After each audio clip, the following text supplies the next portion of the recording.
Hey everyone.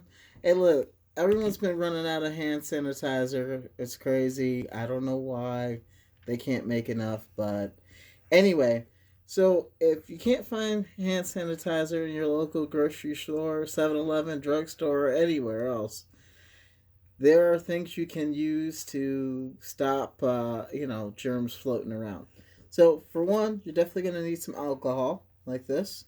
You can find this everywhere because no one's looking out for it. And then you're going to need some aloe vera. Okay? So basically, what you do is you add one bottle of this to one bottle of this, and you have hand sanitizer. Okay? It's a lot cheaper than, buying it online or trying to find it anywhere else. And it's fast, easy, and fun to do. Especially if you're social distancing and you have nothing else better to do. So just remember, one bottle to one bottle, mix it up in a big container, and then you'll have hand sanitizer, good enough for about a month or two. All right? Catch you later.